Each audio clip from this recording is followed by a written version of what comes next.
All right. You are listening to Red Pill 78. I am the corruption detector, and this is your Red Pill news for Friday night live stream. Can you hear me? Can you hear me out there in the audience? I just want to get a quick 5x5 from people out there in the audience if you can hear me. Oh, you guys, I had a bit of a technical glitch earlier. I was trying to test out some new streaming software. I'm trying to branch out and do multiple streams at a time. I would like to be able to start streaming to DLive. And what I'm going to do is talk about DLive tonight at some point. Make sure that everybody understands it. For those who want to watch me on DLive, you're welcome to do that. For those who want to watch me here, you're still welcome to stay. Awesome. It sounds like everybody can hear me. Now that I know that you guys can hear me, real quick, I would like to play a word from my sponsor. Look at this. You might have heard in the news that President Trump has pulled 2,000 of our boys and girls out of Syria.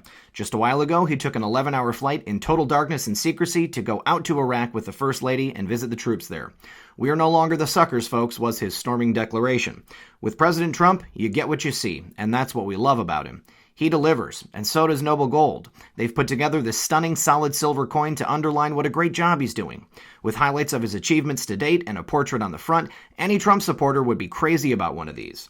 Go to www.trumpcoin2020.com and use the code REDPILL to get free shipping, a value of $6.50. Go to trumpcoin2020.com and use the code REDPILL to get free shipping on your order. Yeah!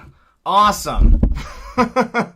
Okay, now back to the live stream. Awesome, you guys. So Noble Gold actually sent me a Trump coin, and they are really cool. I'm not gonna lie. It is gorgeous. It's in this lovely plastic case, and it came in a it's like a velvet, like jewelry box kind of thing. Yes, you guys, and I even have one more sponsor, so you guys are going to be seeing the ad from them later on this week. But right now, I got to talk about the Trump 2020 coin. If you guys are having any issues with watching the stream, then just refresh it. Refresh it. I want to say thank you very much to Noel Anderson. Q knew. What did Q know? He's known so many things. Georgia Peach, thank you so much for that super chat. I'm glad you're here. Let's see. Did I miss anybody else? Nope. Okay. First super chats of the night. You guys, thank you very much. All right. So I've got a couple of funny things I want to play for you real quick before we get to our first guest. I'm still waiting for them to appear in the Discord. Jussie Smollett. Jussie Smollett. You know what you should have did? What's that? Just went out to Liam Neeson's neighborhood. Could have solved all your problems. Go to Liam Neeson's neighborhood. Welcome to the American Express halftime report. American Express. Express. There's one over there that's still living that you would say has no chance of happening. Two black guys beating a black guy up. Oh my God! Sorry, think it out loud. That's not on here, man. The Clippers will not make the playoffs. And what kind of hat say that on, Chuck? Packers hat. I think that's probably it. Okay. The Lakers will not make the playoffs. The Kings will is the latest edition. Go ahead, Kenny. I can't believe you, Chuck. Pay with cash. Chuckster. You pay with cash or you write them a check, Chuck. Never break. Hey, America. How? America. Let me just tell you something. What's that? Do not commit crimes with checks. Come on, man. You cannot. If you're going to break the law, do not write a check.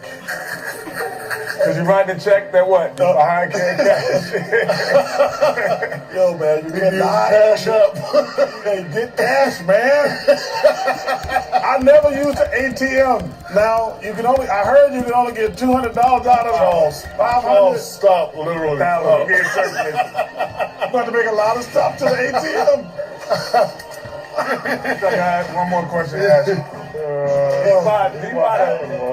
you buy the face mask, the rope, and the thing in the same store?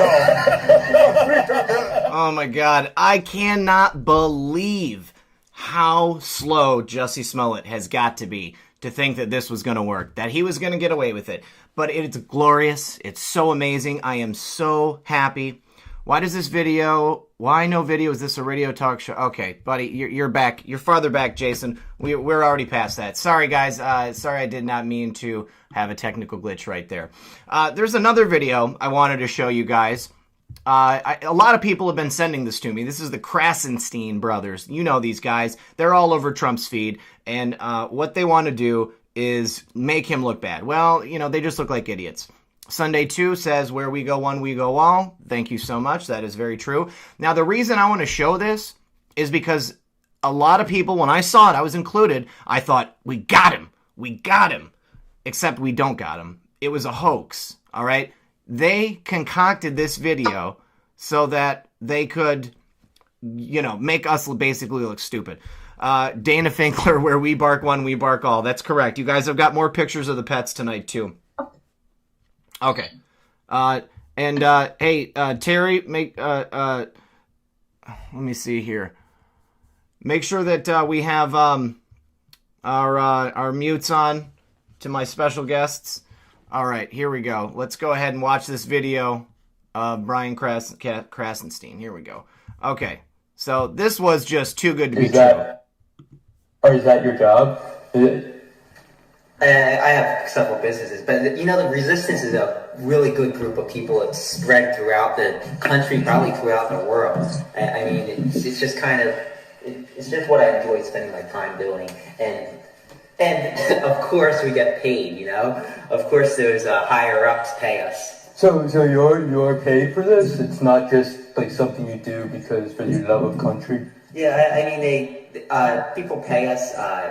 They want us to help sow the division and to take over Trump's Twitter feed. When he makes a post, they want our tweets to be up there. They don't want other people to, like, Trump supporters to be seen in that case. All right, so this is not the complete video. At the end of this actual video, hold on just a second. Hey, Mr. W, make sure you've got mute on. We'll bring you in just a second. Mr. W, make sure you've got mute on so that we'll bring you in just a second. All right. The rest of this video shows him saying that it's a joke and that they made this video because they wanted to make us look foolish. Okay, so Roger Sloan says, checking in from South Carolina. Thanks for your dedication. Thank you for your dedication to the program. We also have, Time Travel says, my therapy tarantula loves this channel. Okay, I didn't even realize they had things such as therapy tarantulas.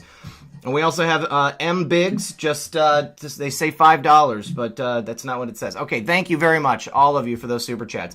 All right, the first thing I want to talk about was the report I did the other night on the Americans that were arrested in Haiti. Now, if you guys don't know about this, there's some political unrest happening right now in Haiti.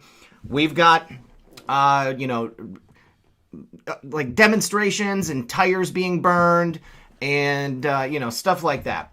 So, Mil-Spec Ops Monkey tweeted out, so the 4 operators that just got busted in Haiti are these guys right here. Not sure who in our government hired them, but they shouldn't have taken the job. Probably the only 4 white guys on the entire island, and the mainstream media completely compromised their identities. So, I mean, they've already been outed. These are them. There's some type of special operators. Don't know exactly what they're doing there. We don't know who they're working for. But they were found to be carrying some heavy artillery. Lots of guns, lots of weapons, and they purported to be Haitian government representatives, but they're clearly not. They seem to be some kind of mercenaries. James Blank says, appropriations bill and 5G support why? James, I wish I knew. And so another fan of mine was asking the other day, about fracking. Fracking is clearly not good for the environment, but it's making a lot of money, and apparently President Trump seems to think that based on that, it's good enough. I really wish that there was another way. I tend to think that President Trump has access to other types of technologies. Now, thank you for that super chat. B. Strut says, fake hate crime failed because the Clintons not involved. Well, I don't know. I don't know if the Clintons have that much clout anymore. I think everybody knows that they are bad news. Some more information about these Haitian guys. What followed included a 2-hour ordeal involving the alleged discovery of 6 automatic rifles, 6 pistols, 2 professional drones, and 3 satellite phones, and also backpacks, guns, vests, professional tapes, and documents, authorities said. That is crazy. All right, so continuing on with this information here. So one has done Blackwater work, and these guys def had a pedigree to do the mission. Several of them have independent security companies, which is pretty common. The first guy here, Talon Burton, he worked with Blackwater. Definitely a mercenary. Here is all the gear they had. That's a lot of weapons. A couple of sat phones, so they can speak to whoever they want. Here are a bunch of burner plates. Here's all their clips. Well stacked for the mission, it looks like. Now, the fact that they were released as soon as they got back to the U.S. tells me they were def hired by our government. And given the details released by the media and how many people captured it on their phones, leads me to believe that they were on our side. Doing what? We may never know. The men reportedly won't face charges for the alleged wrongdoings, but they were debriefed upon returning to U.S. soil, a federal source told the Miami Herald. An NPR report later first revealed the names of the Americans: Christopher Michael Osmond, a former Navy SEAL; Kent Leland Croker, a Marine Corps veteran; Christopher Mark McKinley, also a former SEAL; Dustin Port, a security contractor and president of Patriot Group Services Incorporated in Louisiana; and Talon Ray Burton, an Army veteran and State Department security guard, according to TNP. 2 of the men are former Navy SEALs. One is a Marine Corps veteran. Another is an Army veteran. You hear me there? Yes, I can hear you, Mr. W. Can you hear me? All right, are you there, Mr. W? Yeah, I sure am. I don't know what the issue was for us. Typical. Yeah, very typical, very typical.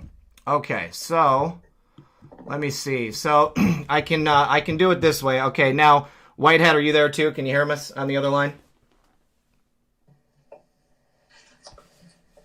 I'm here. Okay, you're here. So. All right. So that's good. So we've got you. The calling. Okay, excellent. All right, so this is actually pretty typical of what's happened every time we've tried to contact each other. That really is true, because I never really have issues, and we had multiple issues, different ways and different days over the last couple of weeks. So I'm actually kind of surprised, because I've had plenty of calls, international and otherwise, and haven't had any issues. And it has really literally only been with you that we've had this, and it's been in different platforms too, so it's pretty wild. Yeah, it's every single time I've tried to get a hold of you. The first time was just making phone calls. I would just place a regular phone call, and it would immediately just fail, and then you would call me, and it would immediately send it to voicemail.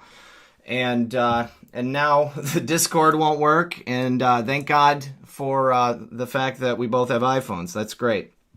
All right. Well, and what's funny about that even is the Discord. I was on the Discord thing earlier today, and of course you and I communicated on the Discord previously exactly the way that we were trying to tonight. So I don't understand the timing. It's just annoying. I'm sure it's something that we're doing, but you always have to wonder what. Why? Right?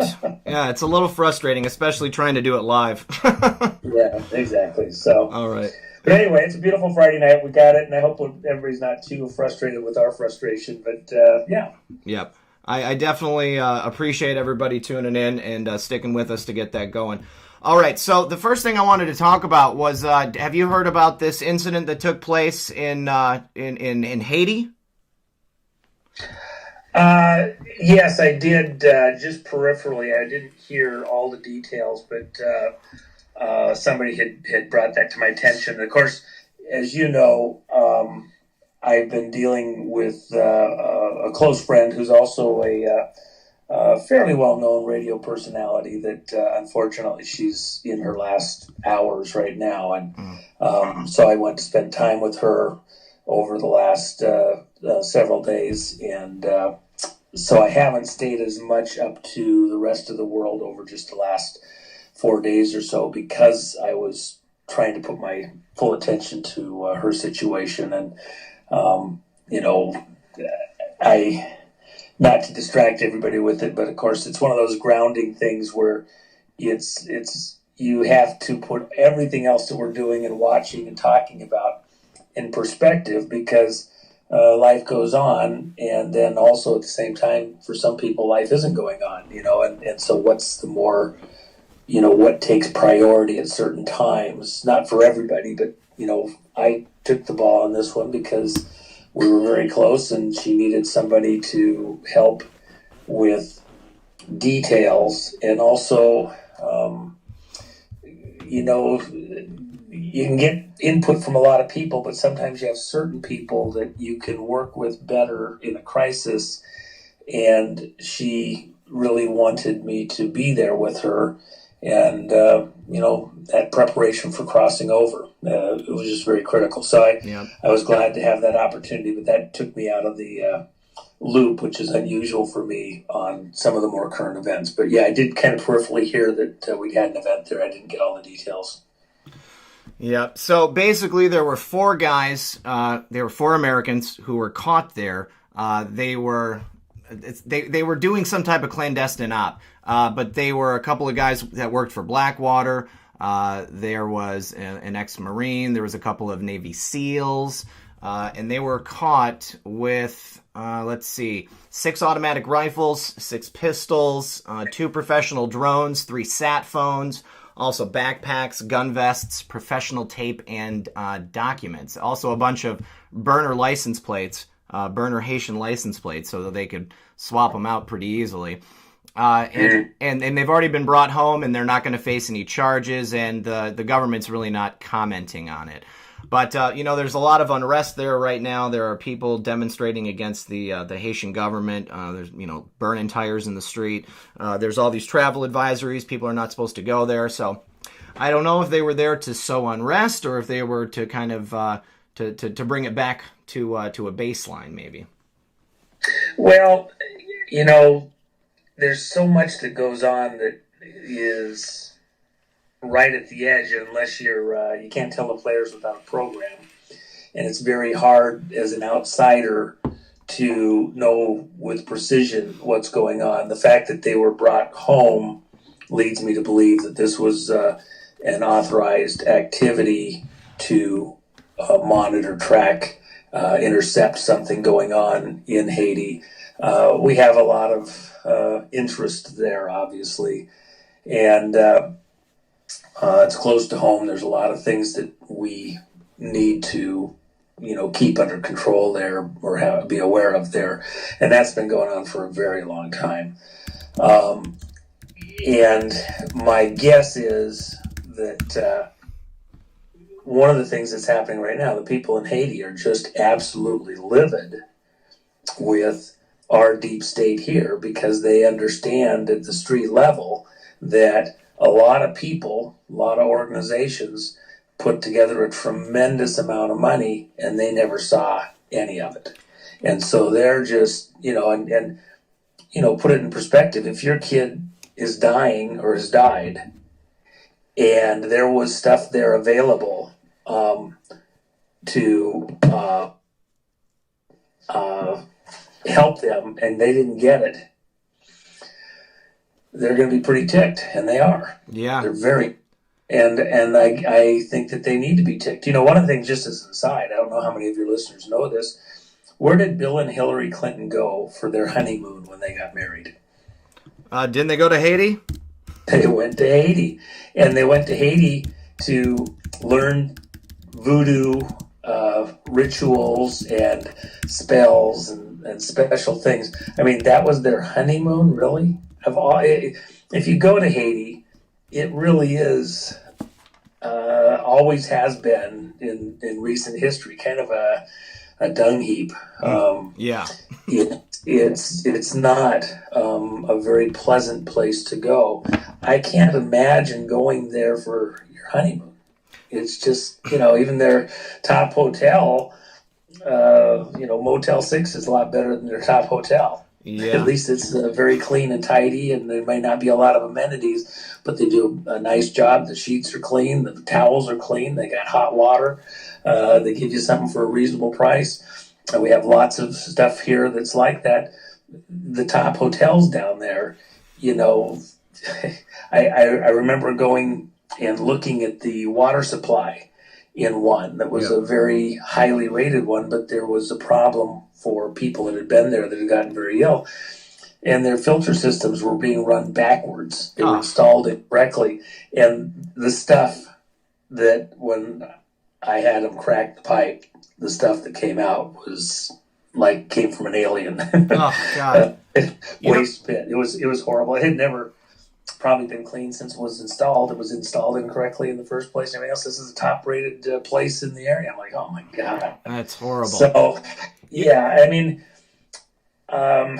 we need things to go well for the people in Haiti, and I hope that as this progresses, that there will be a very clear understanding that the things that have been going wrong in Haiti, where U.S. personalities and entities were involved, is not the American people.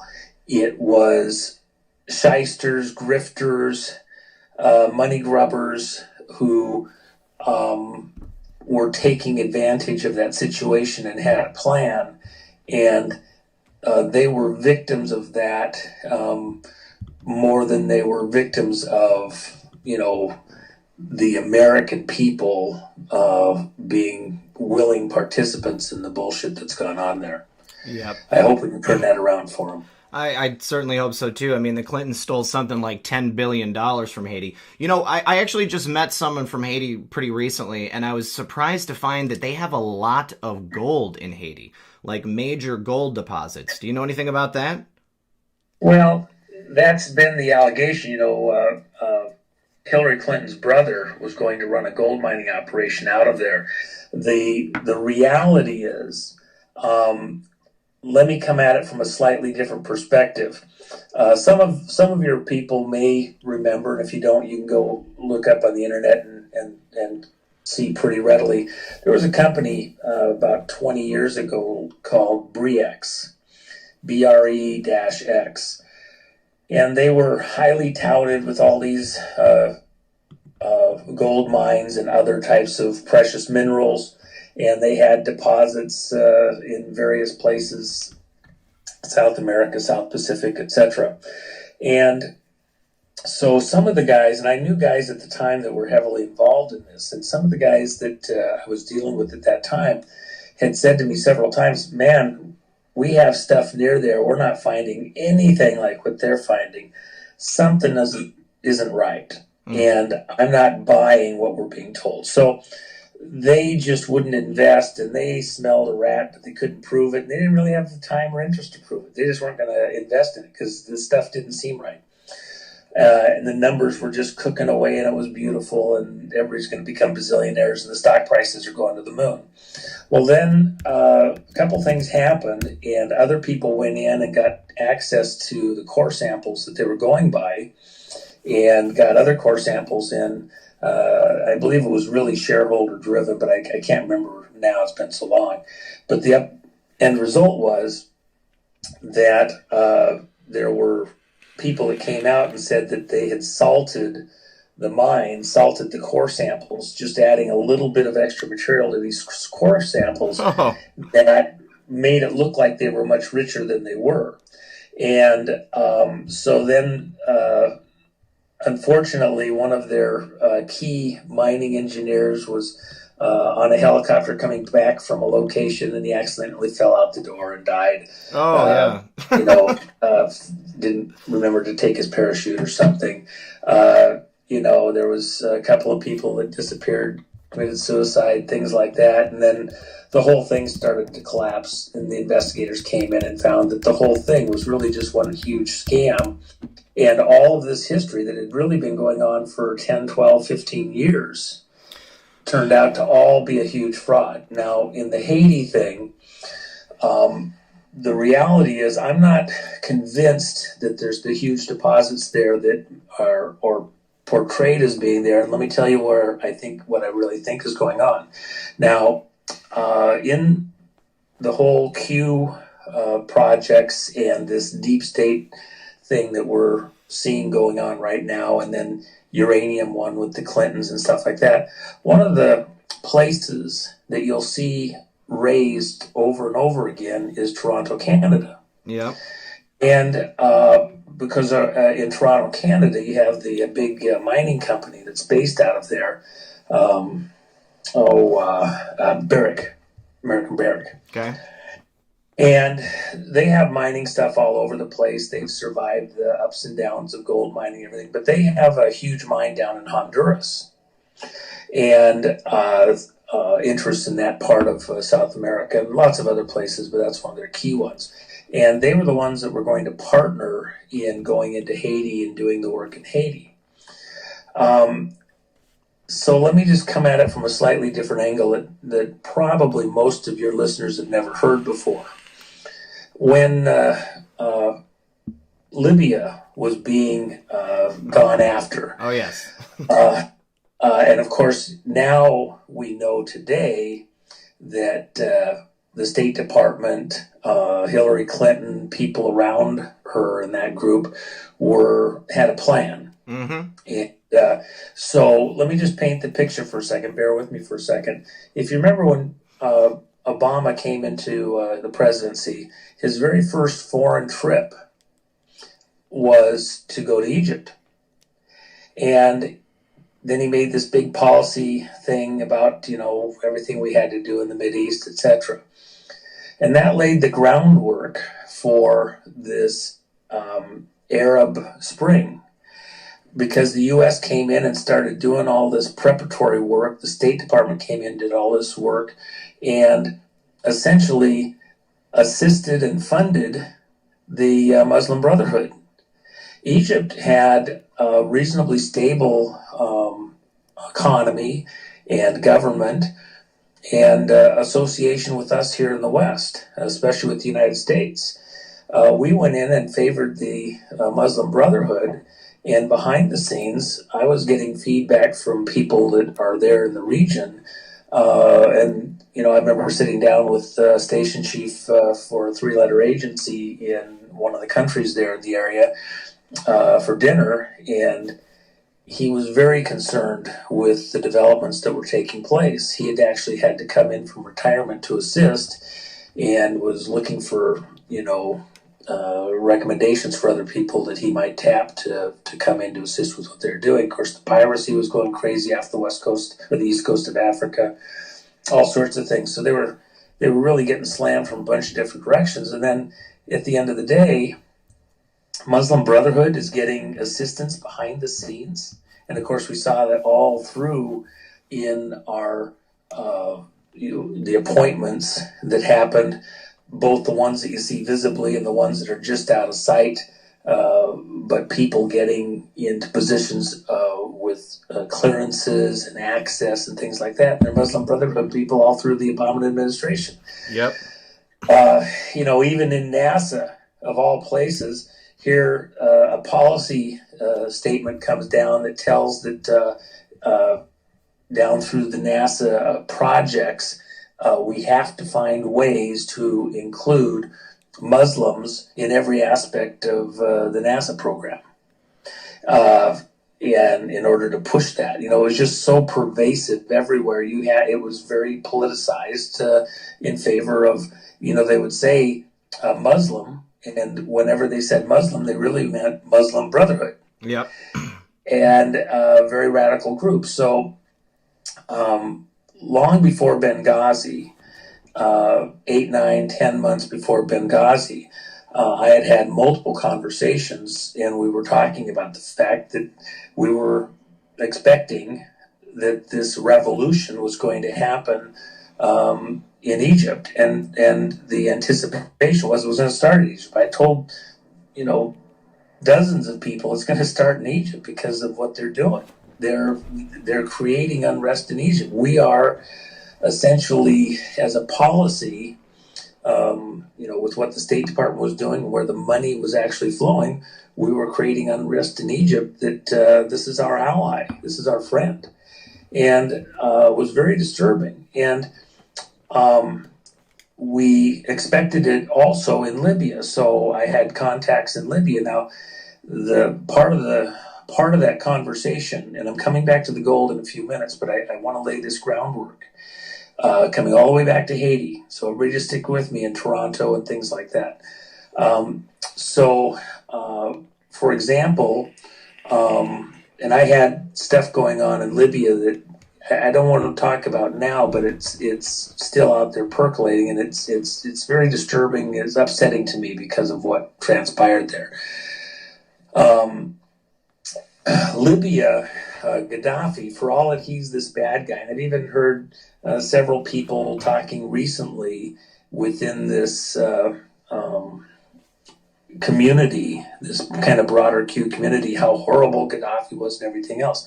After 9/11, when President Bush, said you're either with us or against us, Saif Gaddafi, Muammar Gaddafi's eldest son, he had been Western educated, England and Switzerland and places, Canada, I think, and stuff like that. He was very Western thinking, and he had been there when his adopted sister was killed when Reagan bombed Tripoli after some things had happened, and we needed to get things toned down with Muammar Gaddafi because we saw him as being the bad guy problem. Saif had gone to his dad and literally begged him, compelled him, whatever influenced him to not be allowed to be painted into this terrorist camp with the 9/11 stuff, and to clearly and decisively be separate from that, to not just be neutral, but to be aggressively seen as not being in that camp that was part of the 9/11 thing. Yep. From what was perceived, what was being projected to be reality. And so as a result of that, Muammar Gaddafi made, backdoor, reached out to the Bush administration and to other Western groups. We'll help you any way we can. We don't want to be part of it. They had materials for making nuclear material, machinery, etc. They had plans and all sorts of things. They had some materials themselves. They basically just pulled it all together into a big pile and handed it over. Waited and sent a little message to Putin, and they sent aircraft down to the spot that we had put it out in the desert, and they picked it all up and took it back to Russia. Yep. Well, Mr. And, W. And the reason I say that, go ahead, I'm sorry. Oh, I was just going to say, we've only got a few more minutes, and I wanted to talk about that Tony Pastini stuff. Okay, well, let me, I don't want to leave people hanging. Give me just a half second. I'll finish. Okay, go ahead. Up real quick. So the end result was that Gaddafi was actually our buddy. He was on the phone with CIA and other people, State Department people, sometimes a couple times a day, giving information on who the terrorists were and the bad guys were and names and everything, all this inside stuff. And yet, while he was trying to be cooperative and assist, we were knifing him in the back and preparing to take him out. Right. But what was the real reason they wanted to go after him? The gold. Saif had been the gold. Yeah. Saif had gone and actually met with the Rothschild families. Had gone hunting on their hunting reserves in Austria and things like that.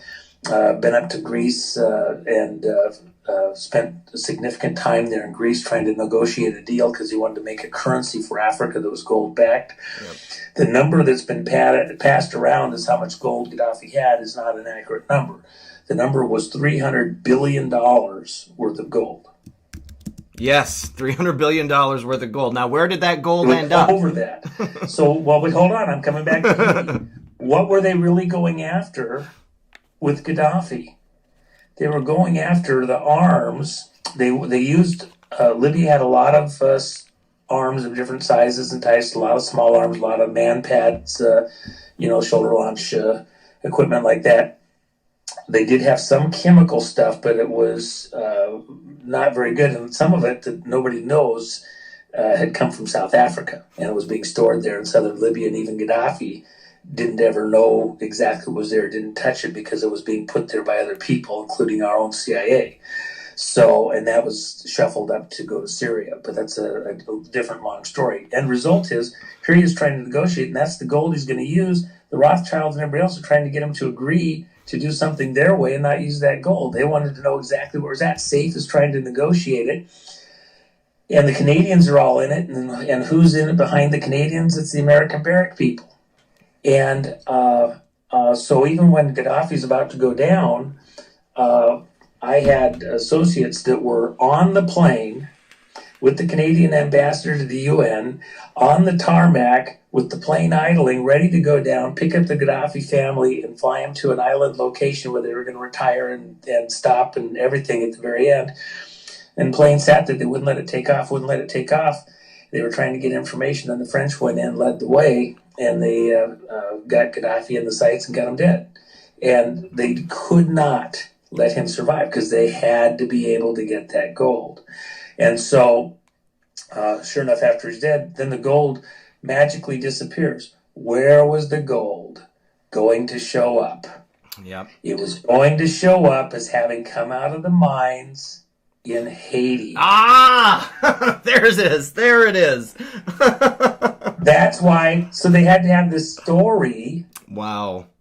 And it was all salted in there. They were just going to filter it in and sift in some of their Honduras gold like that. And you can actually type where gold comes from. It's got every gold from everywhere. Right. You can tell exactly the region it came from. They were going to do mischief, and everybody's going to look the other way because it's an inside job anyway.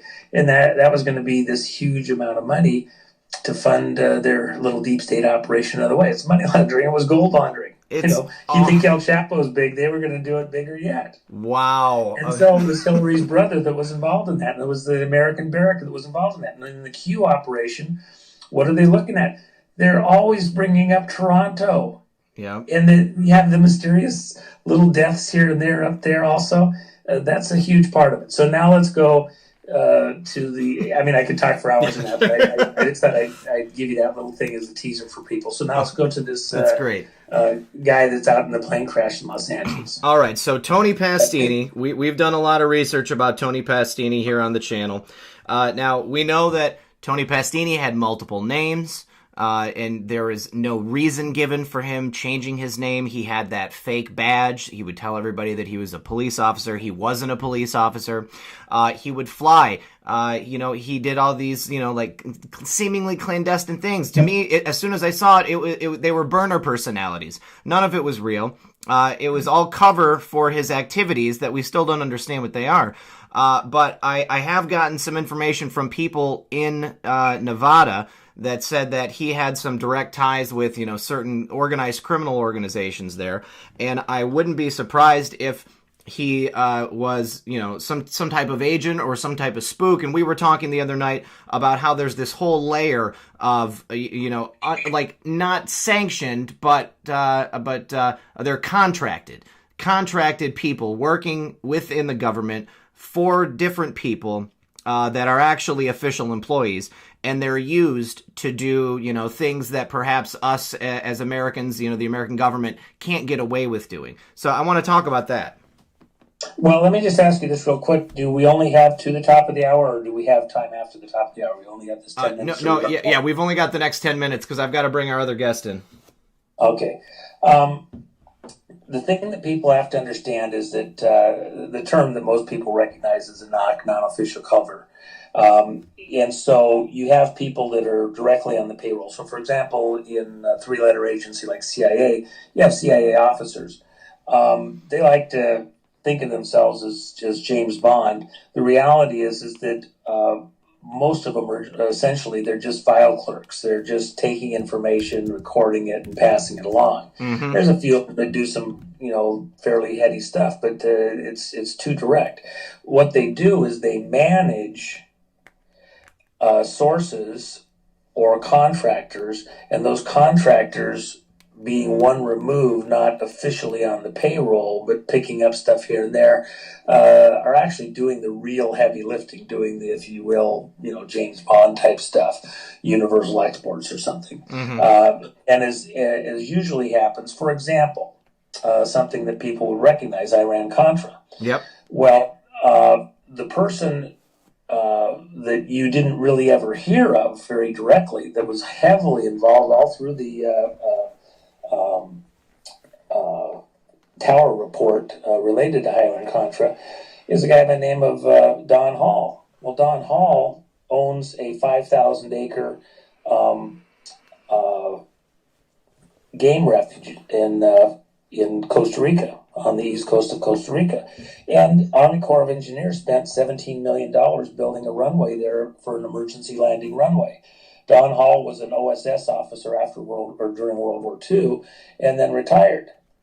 OSS was the predecessor to CIA. Well, when the Cuban fiasco happened, Bay of Pigs, the planes that took off to go to Cuba left from Don Hall's ranch, from the airport that the Army Corps of Engineers built. That was also the location where North was running the operation during the Reagan administration, but not for Reagan, for G.W. Bush. And that was where the drugs and guns were being transshipped through, stuff coming north with the drugs and guns going south. And so, but Don Hall isn't anywhere as a CIA officer. He's listed in the Tower report as a former intelligence officer for the U.S. Army with both underworld and intelligence contacts, intelligence agency contacts. And when it got too close to what was really going on there, you may remember that Tower himself, who was supervising that investigation, the prop came off of a engine in the turboprop passenger plane that they were in, and killed him and his daughter and everybody else in the plane, and he died because he knew all the details of what was really going on there. Plane crashes are such a convenient way to get rid of witnesses. And a little bit of acid in the right spot in the root area, it's amazing what it can do. So at the end of the day, here's a person with pseudo-intelligence agency contacts and underworld contacts, but he's not on the payroll officially. Yet he's got 5,000 acres there because it's a game refuge. It's tax-free. He gets some money because he has a landing strip that is an emergency landing strip that keeps him functional, operational, in the money, can do whatever. He's one step removed from being on anybody's payroll officially. You have SES, Senior Executive Service, and in the official records it shows being about 8,000 people on the payroll officially from the government, making a couple $100,000 a year. But then they're managing or supervising not just a few thousand, but tens of thousands of people, and some of them making 7 and 8 figure incomes as part of their cooperative work.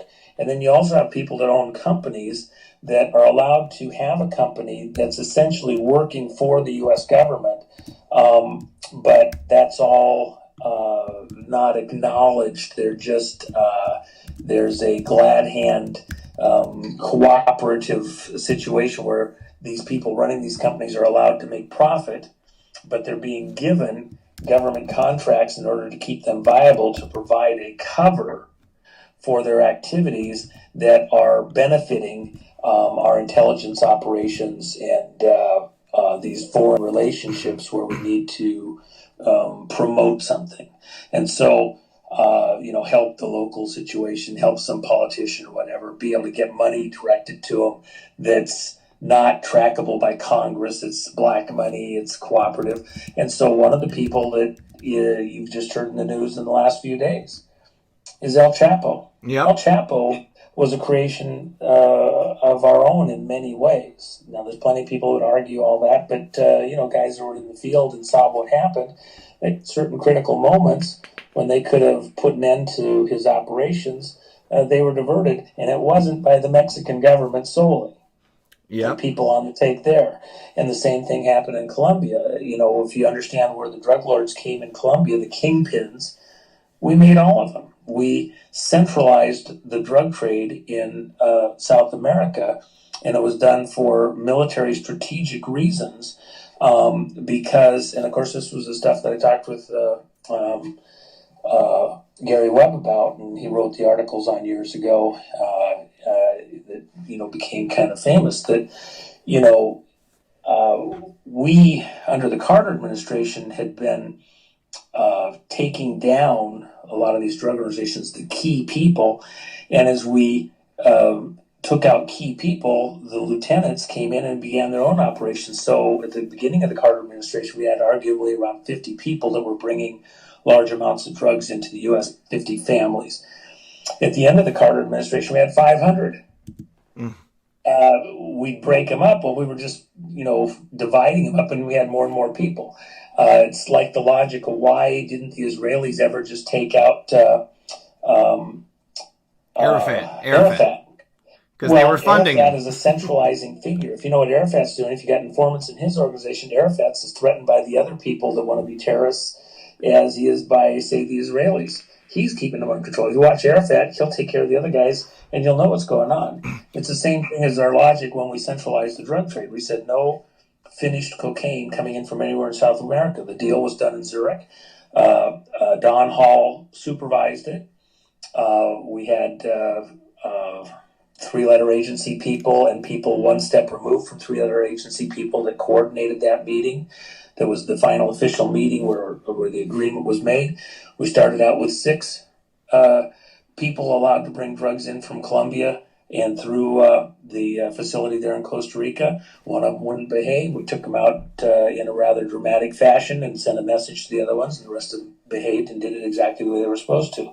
But we gave them a green light to bring finished product in safely, and part of the logic was we then sent those same Colombians, if we had stuff was finished product coming in from Bolivia or Brazil or other places, they would go deal with it. And the only one that they couldn't deal with was this huge operation there in Brazil in the upper Amazon basin, and we sent special forces teams from what was then called Fort Lewis in Washington.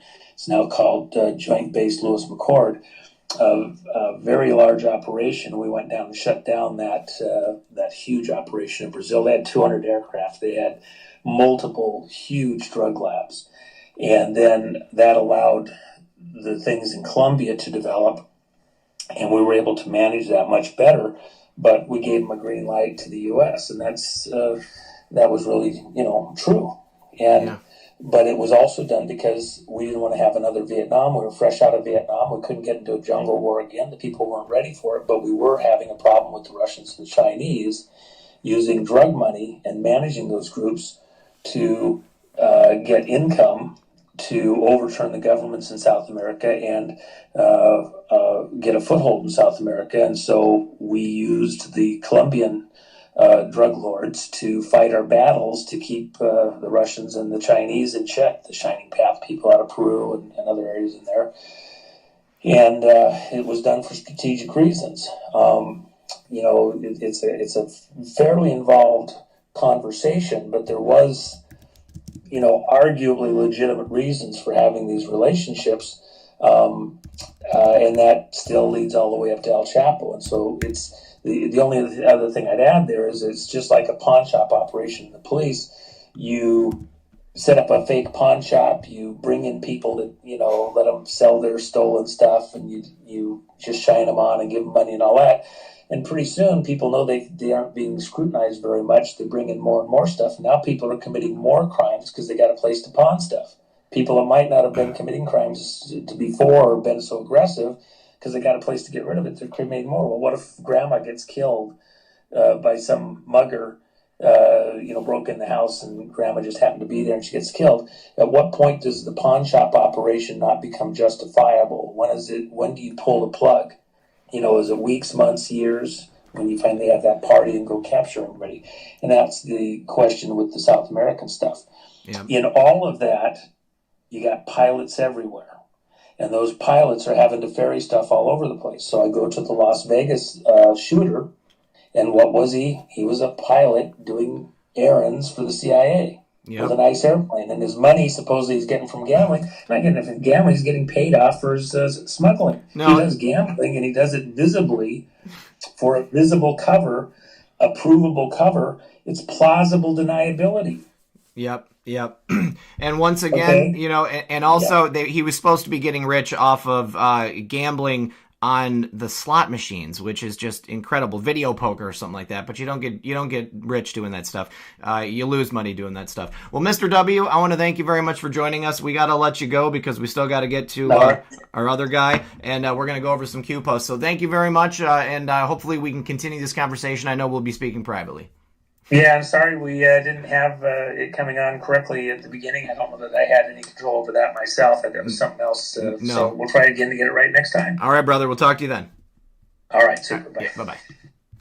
All right, guys. Hang on just a second. I just need to get this situated. All right. So, obviously, Mr. W has had lots of contacts with lots of different individuals over the years directly in our government. Yes, Terry Fell says, Q posts are plentiful. This is real reporting. Thank you, Bubba, and esteemed guests. All right, I have some other people I have to thank here. Let's see. So we're going to go back all the way to, let's see, Jacqueline McNabb, do you really believe JFK Jr. is alive? Yeah, he was asked this earlier. I don't know. I mean, I really don't know if he's alive. It would be awesome if he was. James Blank said, appropriations bill and 5G support. Why? I don't know. There are things that happen that I don't understand, and I can't point to it. B Strut, fake hate crime, failed because the Clintons were not involved. I remember reading that one. Casey Carlson says, I have seen trucks of tanks going on I-50 to Fallon, Nevada. P. Vance, 343, just gave me a super chat. Thanks, buddy. And lastly, we had Terry Fell. We just read that. And Lisa Hogan says, folks, I respect everyone, but please just listen and learn. Don't be so quick to want your 10-second sound bite. Great segment, Red Pill. Thank you very much. I appreciate that. Guys, I saw a lot of people saying old information on. This is not necessarily old information for everybody. And, let's see. Okay, Floyd, I've seen your comment, Floyd. Thank you very much. We did have a topic, and Mr. W got a little sidetracked because of the things that didn't work at the beginning. So, but the next time we come back, we will talk specifically about something else. Oh, my friend Rosanna just sent a donation to me on the Cash App. Thank you very much, Rosanna. I appreciate that. Now, for a little palate sorbet before we get to my friend the White Hat, I have some pictures here I wanted to show you guys. This is my buddy Guy. He went to the Guatemalan House of Culture in LA, and he got some pictures not only of the outside, but of the inside. All right, so interestingly enough, there are guards all around this building. All around, and here is the inside of the building. Look at that. It looks like it was like a social club or something like that. But it was just trashed inside there, guys. There was windows broken all around the outside. That looks like I don't know if that's a bullet hole or if that's just broken glass from the inside. Very interesting. Here's another picture from the inside. Let's see. This is the fresh plywood on the outside showing that it had been broken into. There is a broken mirror. This is a guy who was loading stuff outside of the building. We also had a window open up at the top. We had talked about that. So it looked like they were serving alcohol inside the Guatemalan House of Culture. This is one of the security guards outside. There is more of the inside, a larger picture of the ballroom. And this is the back of that building that was the light bulb place next to it. Diana Davenport said, great interview. The Haiti punchline was new to me. That was new to me too. Okay, I thought that was very interesting. Thank you very much, Diana. And okay, so that is all I had from that. Now, I did have pictures of my animals I was going to show you guys. Here we go. All right, this is a picture of my cat Simone. She is sitting on my shoulder because that's where she likes to hang out. She's a blue point or a seal point Siamese. Cynthia Papa says, we are the news now. That's right, we are the news now. And not everybody has been awake for as long as the people who know all that stuff that Mr. W was talking about. Here is this awesome MAGA hat I got the other day. Look at that. Very cool. Captain's hat. I like that. Next, here is just a picture of Muffin sitting in her chair. She sits here in the chair while I work all day. And she likes to just hang out with me. This is a picture of Cisco. He likes to sleep in the blankets. He's just got his eye peeking out there. Now, you guys, Chi-Chi has an appointment for surgery next Thursday. So if everybody could please pray for my dog on Thursday, I would really appreciate that. Florida Sunsprite, there are more pictures coming. Don't worry. Okay, so this is Smokey, the Maine Coon. She is huge. She's like a giant fuzzy jelly bean. And this is Muffin. They're sleeping together next to each other on the bed. This is unprecedented for them to be hanging out next to each other for so long like that. Let's see. Okay, here's a picture of Muffin. This is I got up to go to the bathroom in the middle of the night, and I came back, and she was sleeping in my spot. She's all snuggled up. So cute. Let's see. Oh, here's another MAGA hat. This is a flex fit that I've got, and I just wanted to make sure I showed you guys this because one of you here actually purchased this for me. This is very, very nice. Let's see. There is a picture. Okay, so this is Muffin sleeping in my lap while I am working, making a video. Very cute. She loves me. Okay, here is another picture of Muffin trying to hide her rawhide. I will say Maine Coon. Okay. All right. So, oh yeah, here's a picture of the Noble. Well, actually, Noble Gold sent me a Morgan silver dollar, you guys. That's from 1921. And look at this awesome Trump sweatshirt that I've got right here. Love that. Let's see. Red Pill is not destroying the illusion host. No, I am not Jordan Sather, guys. Not at all. Here is the Trump 2020 coin right there. It's a beautiful coin. All right.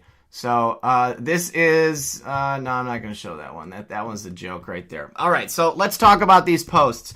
I'm going to bring our guest in now. Whitehat, can you hear me? Yes, sir. Can you hear me? I can hear you. Awesome. Glad you're here. All right. So we're gonna talk a little bit here. And we're going to go through some of these Q posts, and I want to get your opinion. Now, what can you tell us about yourself? Well, I am in the federal government. I work with a team, a cybersecurity team, and we basically go hunt for bad guys and vulnerabilities, and we work hard to keep everybody safe. We're very humble. We don't get a lot of recognition. But, that's pretty much it. Just an everyday job, just like everybody else. Right on. Okay, so you're a cybersecurity white hat. You are working daily in our federal government to keep us safe. Now, one of the things that we had talked about was, your experience working and protecting the country and seeing these Q posts roll in and seeing the soap opera that is the resistance play out. You had an interesting take on it. I kind of thought that the federal government was just full of all of these, resistance people who were actively working to thwart the president, but it's not really like that. Tell us about that. No, it's not like that at all.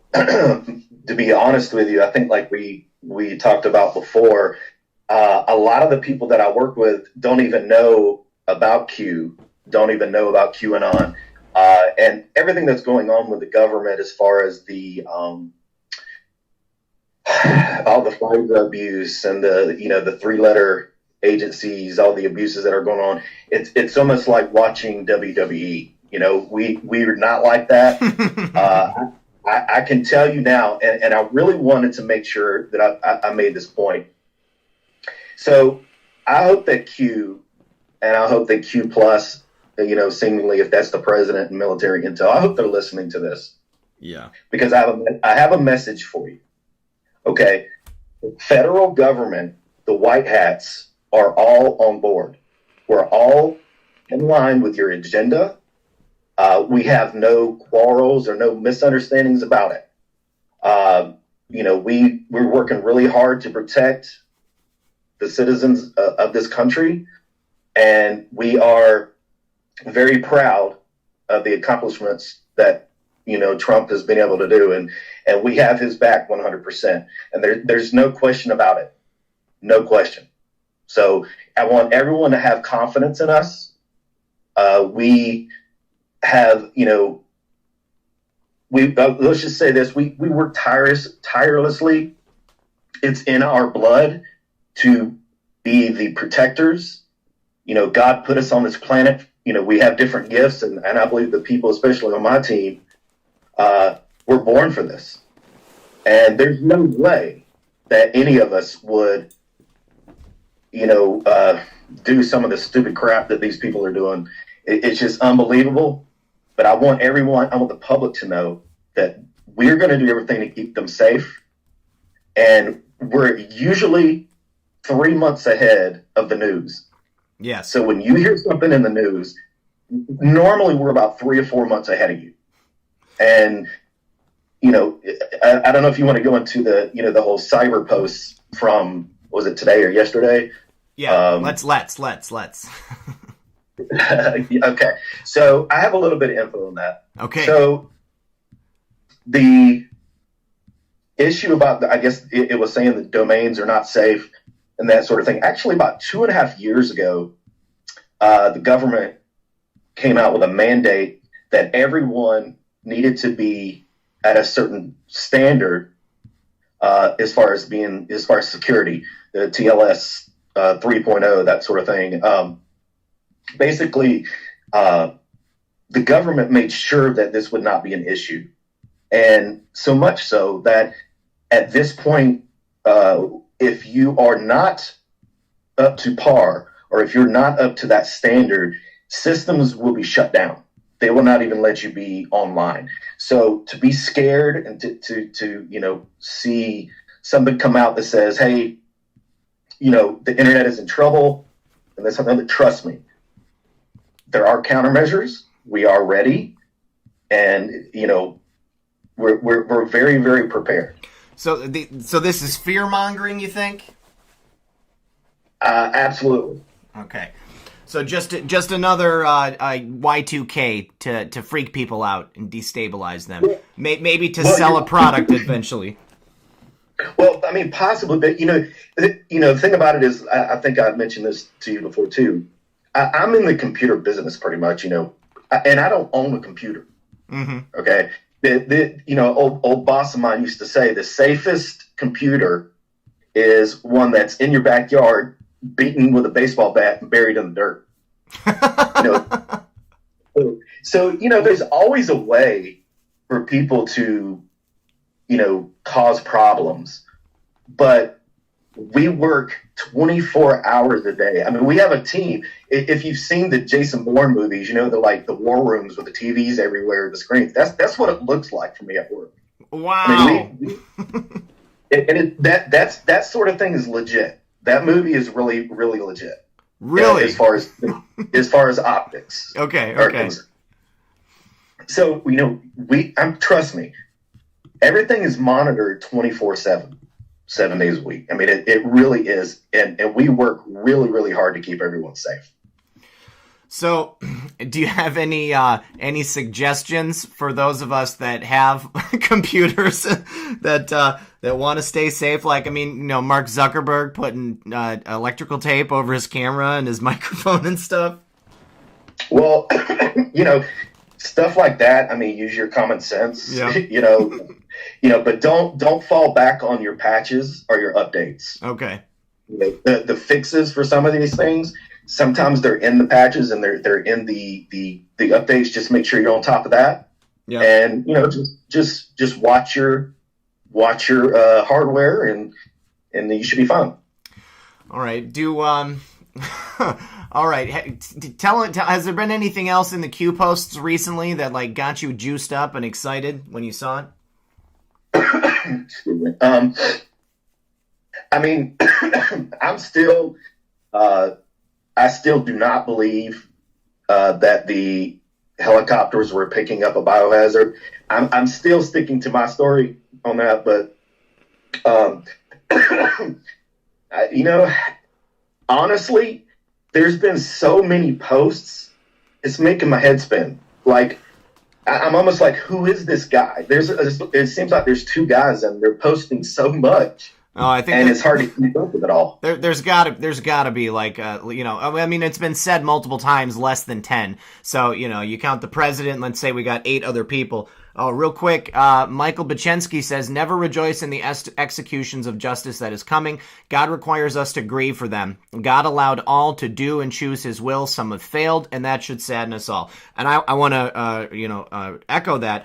I was talking with a friend of mine the other day, and we were saying that, I mean, it's really sad because there have been some of these people, like, say, Hussein, he was probably raised completely in this culture. What chance did he ever have? He was a cutout from the day he was born. So he's, the perfect Manchurian candidate. So I think that at the end, these people are going to have to atone not only on Earth, but, they're going to have to atone in the afterlife. And I certainly don't want to see anybody having to spend an eternity in hell.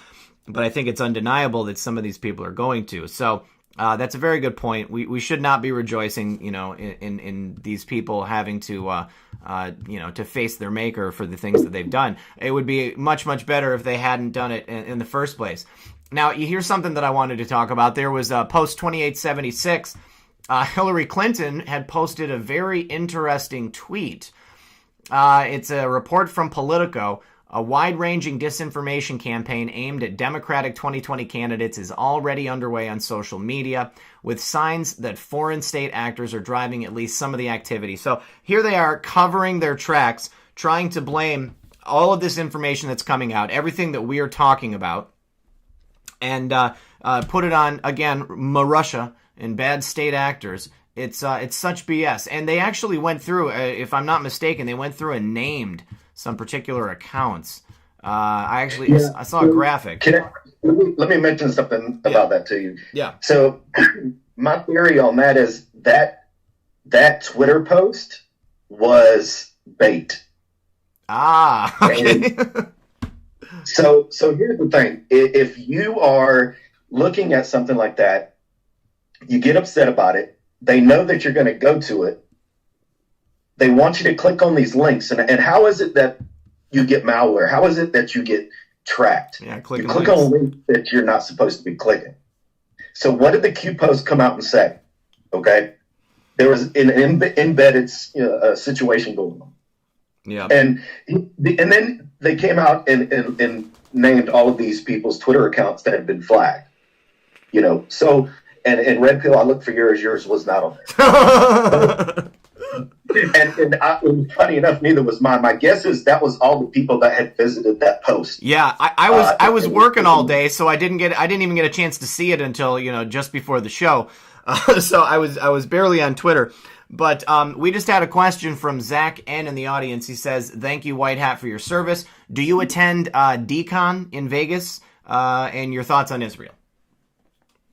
Yes, I do. Okay, you do. Okay, all right. Now, in your experience at your post, have you had any run-ins like with Israel? It's been said that Israel runs like some of the most sophisticated operations against the United States in terms of our allies. Has that ever come up? Actually, what I know is the opposite. Really? Well, please comment. So my understanding is, from what I've seen, is they have entities that we rely on, and they are ahead of the game when it comes to technology and methods. And it's not something that we have to worry about. Okay. Okay. I've heard nothing but opposite. All right. Are there any other nations that you really think are an actual threat to us on like a digital level, or is the United States the top of the heap? Well, I mean, we have our usual suspects, and it's pretty common knowledge. You can pretty much guess who the big dogs are. It's the same old that are always, the ones that have money, the ones that have resources. I don't want to name them specifically, but you can probably guess, the two big dogs. Yeah. And, I mean, it is what it is. They mess with us, we mess with them. I think everybody kind of knows that. Of course. All right, so the next thing I want to talk about, this is an article that just came out from the Washington Free Beacon. Iran claims infiltration of U.S. command center and they've commandeered drones, they said. So I'm going to read through this real quick, Whitehat, and I want to get your take. Iranian military leaders disclosed on Thursday that their intelligence operatives had infiltrated a U.S. Army command center and commandeered control of several American drones flying through Syria and Iraq. Brigadier General Amir Ali Hajizadeh, commander of the Islamic Revolutionary Guards Corps Aerospace Force, released information and photographic evidence that Iran claims as proof that it was able to take control of several U.S. drones. This would not be the first time Iran commandeered such sensitive technology. Tehran assumed control of a downed U.S. drone several years ago and claimed that it had siphoned both information and technical data. 7 to 8 drones that had constant flights over Syria and Iraq were brought under our control, and their intel was monitored by us, and we could gain their first-hand intel. They were quoted as saying this on Thursday in a press conference. Along with these comments, the IRGC released footage of the Fars news agency and other Iranian outlets that military leaders say confirms the operation. The footage below shows IRGC's penetration into U.S. Army's command center, one of the many proofs in support of General Hajizadeh's remarks. The footage shows a U.S. flying drone starts malfunctioning and makes a rough landing in a desert area 10 kilometers away from its base. The footage that displays the IRGC's penetration into the U.S. spy drone's intel has been recorded by an IRGC drone flying above the scene. U.S. military officials did not respond to the Washington Free Beacon requests for comments, and Michael Rubin, a former Pentagon advisor who closely tracks regional terror groups, told the Free Beacon that there is merit to Iran's claims. Iran knows it can't compete with the United States head-on, so for decades it has embraced asymmetrical warfare. Terrorism is the major component of this, but increasingly cyber espionage and hacking are pillars of Iranian technology. While the Iranian media regularly exaggerates, there may be some truth to this story. Additionally, Iran has deployed forces into Syria and Iraq, not only to beat opponents on the ground, but also to test its technology in real-world conditions. Just as the U.S. and the Soviet Union once used proxy battles over Syria to test each other's equipment and capabilities, Tehran today looks at Syria as a laboratory for its own military capabilities. If the Iranian story is true, there's a real danger, not only because Iran regularly shares its technology with terrorists, but also because there is not a capability Iran has which Russia and China don't share. So the first thing that came to mind when I thought of this was that that intelligence officer that had recently defected to Iran. So it sounds insane to me to think that someone would want to defect to Iran, considering everything that's going on there. But if they're able to recruit our people, in this one area, then who says that they can't have gotten into this command center and now have the ability to control our drones remotely? And if they've done this, then what else could they have inserted onto our systems? And that's what I want to get your take on. Okay, so my first thought on this is I'm calling BS. Okay. All right, let's put it this way. My first thought, and this is the first time I'm hearing this. Again, you got to think about this. You're hearing this in the news, okay? So there's a lot that's probably gone on since they're finding this out. My initial take, and this is just my opinion based on what you're saying, if we wanted to really know our enemy's tactics, location, what they're doing, what if we allowed them to take control of certain things and then we track? That's a great point. All right. They're dumb. They are stupid people. Okay. We're not. All right. So, Brian Hawking just asked, why is everyone but Israel going to 5G? This is a huge thing that people have been asking me about, and I haven't had the time to get into the 5G stuff. I know about it. I know it's very dangerous. I know that the TSA screeners that have been working next to these microwave emitter machines in airports, many of them have gotten really sick. A couple of them have died. People have gotten strange and mysterious cancers. I personally think that there's already enough danger with the frequencies that we're emitting with 4G and all these other frequencies. That 5G just at its face value sounds like a bad idea. What do you know about 5G, and what's your opinion? Well, my thought on 5G is the same initially thought as you, that it's a bit dangerous. You're getting into you're getting into sort of like X-ray type threats. You get around an X-ray machine too long, you could get cancer. It can really hurt you and that sort of thing. But you know what though? The president came out on Twitter and mentioned it, and I tell you what, he's not done me wrong yet. So I think for us, the best thing to do is to sit back and wait and watch. If the technology comes out, the information will come out that, hey, this isn't safe. They have ways to test these sort of things. So I think everyone should just relax. I think the most pressing thing is that, hell, the Android freaking 10 flip phone is $2,000. That's what I'm worried about. That's what I'm pissed off about. But the 5G stuff, listen. Technology evolves so fast, and if our president is coming out on Twitter publicly and speaking on it,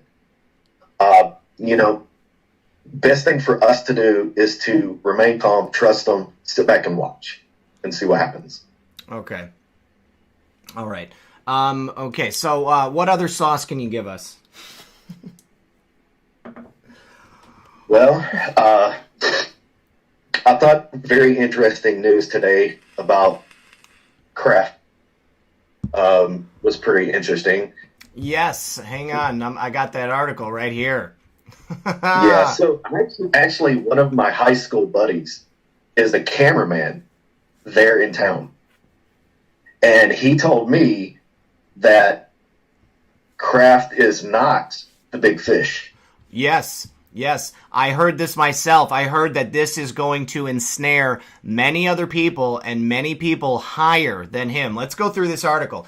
New England Patriots owner Robert Kraft charged as a John in human trafficking prostitution investigation. What's really striking about it is that it's not just prostitution. It is human trafficking. There's no doubt in my mind that there are going to be some serious people that are ensnared in this. In his Tuesday news conference about a major human trafficking investigation, Martin County Sheriff William Snyder said about 100 men would be arrested. When asked about prominent people or celebrities, Snyder said there will be a newsmaker in this one. That newsmaker is Robert Kraft, billionaire businessman and owner of the Super Bowl champion New England Patriots. On Friday, Jupiter Police Chief Daniel Kerr confirmed to WPTV that Kraft is one of the men charged with soliciting another to commit prostitution. He confirmed that there is video evidence of all the men being charged. When asked if he was surprised about the arrest of Kraft, Chief Kerr said, "We're as deeply stunned as anyone else." I don't know why you would be deeply stunned that a billionaire football team owner might be seeking out prostitutes. This seems like, par for the course with these people. A friend of President Trump and frequent visitor of Mar-a-Lago, Kraft was in the area as recently as this past weekend when he attended a fundraiser at the Breakers for the Everglades Foundation. Entertainment at the event included John Bon Jovi and Jimmy Buffett. Kraft has dated actress Ricky Noel Lander, who is 39 years his junior since 2012. He was previously married to Myra Hyatt from 1963 until her death in 2011. According to the Palm Beach Daily News, Kraft owns a double apartment at 1 North Breakers Row in Palm Beach, a rental building owned by the Breakers Resort. Kraft 77, who in addition to the Patriots owns the New England Revolution Major League Soccer team and other businesses, is number 79 on the Forbes list of the richest Americans with a net worth of $6.6 billion. He and his family are active in philanthropic causes and have donated more than $100 million to a variety of organizations. This is, again, something we see over and over again. People who are into this, sick stuff, they tend to cover it up with their philanthropic work. It's a great way to move money, and it's a great way to appear to the public as if, they are not the deviant people that they are.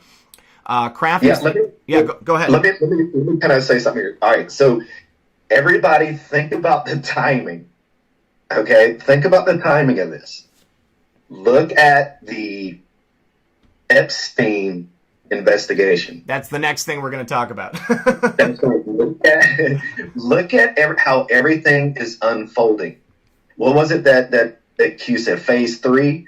Look at the Q post when it said the Patriots win the Super Bowl. There was a question mark after it. Yeah.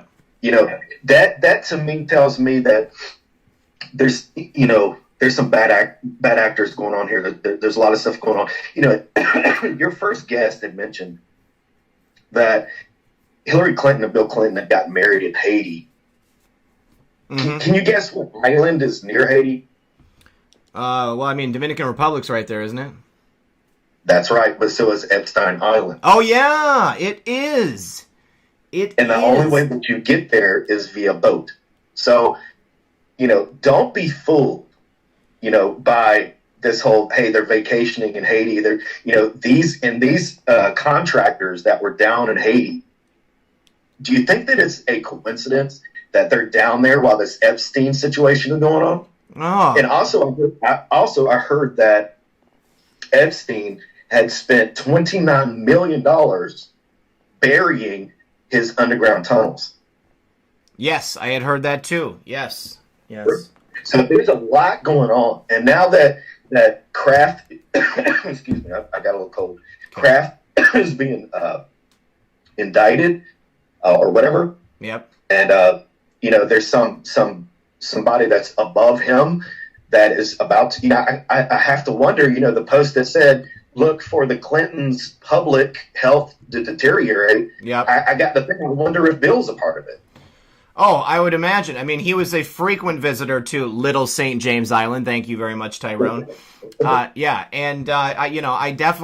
would not be surprised. Now, let's just take a look at this article right here. We had a lot of people screaming that President Trump was covering up for Acosta, the prosecutor that was essentially in charge of the deal. The buck stopped with him.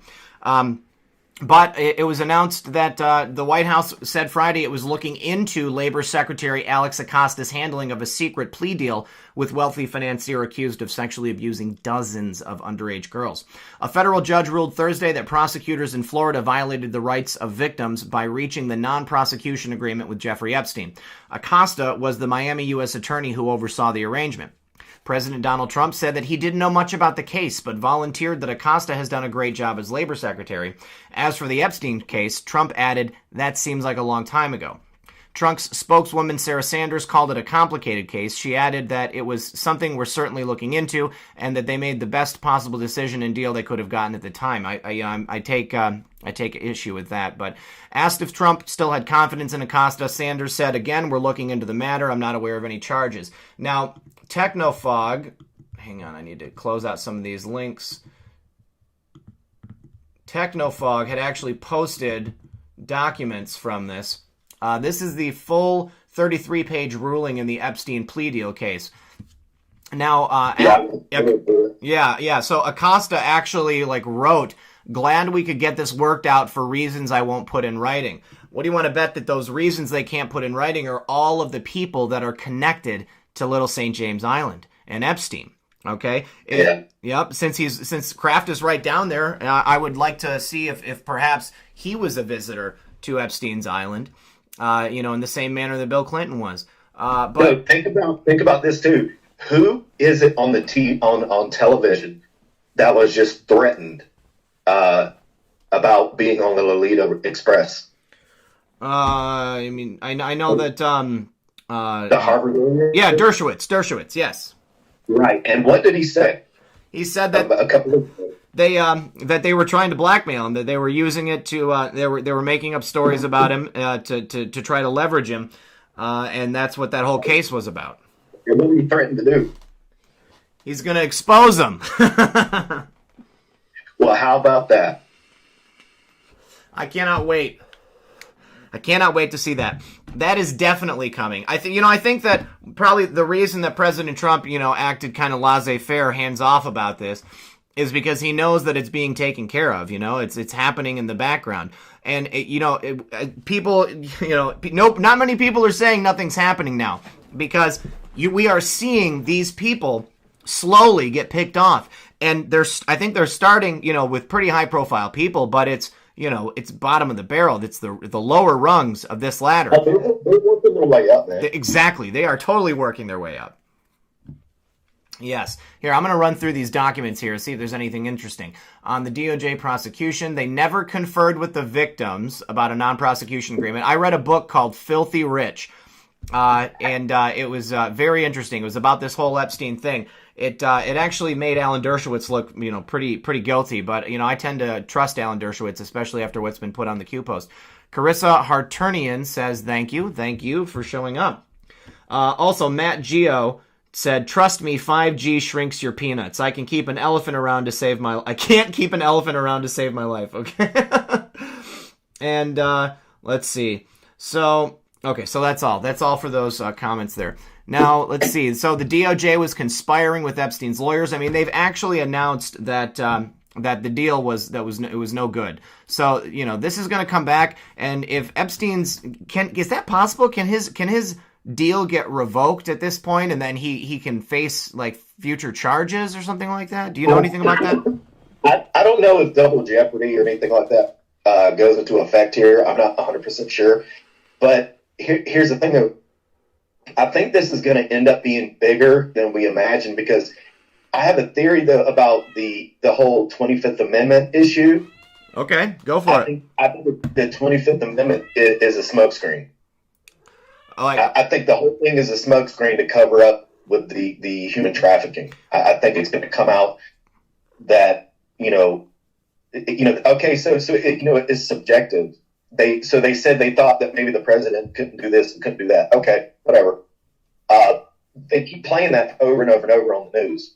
Yep. But look at what's happening on the back end. You have all these people being indicted. And there's all these pedophiles and human trafficking arrests that are happening. I mean, to me, it almost seems like a smokescreen. In the news, mainstream media is trying to make it a big smokescreen because all these people are about to be exposed. Yeah, I can totally see that, because it's like the 25th Amendment, it's already out there. So what are they going to do? They might as well just embrace it, and then they can, keep the news cycle around that, and then we don't hear about all this other stuff. Yeah, that's very, very possible. What looks worse? Thinking about the 25th Amendment with Rod Rosenstein or covering for human trafficking at Epstein? Yeah, definitely covering for human trafficking. That's right. So who knows? I just got to wait and see. I'm not a part of any of that, so I'm just speculating based on public knowledge. Yeah. But just got to sit back and grab the popcorn, as Q says. Definitely. All right, so one more question that a lot of people in the chat have asked was regarding do you have any knowledge of chemtrails or any opinions about chemtrails, maybe should I say? Chemtrails. From what I know, the whole chemtrail thing is a fantasy. Yeah, I gotta disagree with you on that one. Well, listen, between you and I, you know where I work. Yep. And I am from let's put it this way, from what I've seen and from what I know, that's not anything that is like there's some conspiracy where they go up in planes and they're spraying shit everywhere. That just isn't in my. I've never even heard people speak on that, and if it is mentioned or anything like that, it's kind of laughed at because it's not true. All right. Well, so let me tell you this. like cloud seeding, weather modification through, chemtrails, for lack of a better word, is a real thing because NASA and the U.S. government have real documents showing how to do it. And they've recently started coming out suggesting that because of global warming, they're going to need to start doing this. So like you said before, you guys are 3 months ahead of us. The federal government, the DOD, is 30 years ahead of everybody with technology. So they've been using this technology to try to manipulate the weather. I think it's the deep state and the cabal. And now that it's to the point where they've got people, everybody, all these people believe in global warming. We need to do it now. So they've made people think that there's a necessity for it, and they're going to come out with it. Now, I highly recommend that you watch a documentary called What in the World Are They Spraying? And then the sequel, Why in the World Are They Spraying? They're So here's the thing. Just please understand. Okay, I have a lane that I stay in. Sure. And I stick to the cyber side. I don't really get involved with a whole lot of other stuff. I'm like a regular guy. I drink beer. I go to the gym a lot, and I follow Q. So sure. I don't know a ton of hidden stuff. I hate to tell everybody that, but I just don't. And right. And that's why I wanted to ask your opinion on it. So I'm hoping that you can look into it because it's legit. It's legit stuff. And somebody mentioned that I should say geoengineering, and that's right. I should be saying geoengineering because that's how they refer to it. So no, in my circles, that's not something that we partake in. Okay, yeah, and I didn't really think so, just based upon your line of work. All right, well, listen, Whitehat, we're gonna have to say goodnight because I've got a couple more stories that I'm gonna get into that don't have anything to do with your line of work. But I do want to thank you for joining us. I want to thank you for reaching out. And once again, one of the important things that I wanted to show people was that this is a member of the federal government. Somebody who is pro-Trump and supports his agenda, and he can speak to the fact that there is not like this huge organized, like pushback to President Trump. It's isolated, it's compartmentalized, it's powerful, okay, but I don't think it's as widespread as many of us think. There are good people in the federal government. And they're working to help us. So you're one of those people. I want to thank you very much for coming in and for reaching out to me. All right, guys, and I'll see y'all on Twitter. I'll watch all of y'all. So, I'll see y'all in the Twitterverse. All right, we'll talk to you. All right, guys. So I hope that you enjoyed that. I know that I did. I think he had some good things to say, and I think that. Not everybody is going to be satisfied. I see the trolls in the chat. Stratospheric aerosol injections. I know it's real, guys, so we don't need to, nobody needs to convince me about it. I know it's real. Hey, Grace Asher is here. I'm behind. I had to pause. Oh, that's funny. I'm going to chat with her because she's probably not hearing me. Hi, Grace. All right. So yeah, thank you, Whitehat. Whitehat is a hunter, a digital hunter, seeking out vulnerabilities to try and keep us safe. So thank you. That would be awesome if I could have Owen Benjamin on the show. If anybody has a connection to Owen Benjamin, then please let him know that I would like to see him. All right. Okay, so this is great. I can't wait to talk about this. ICE arrests millionaire fugitives from Ecuador.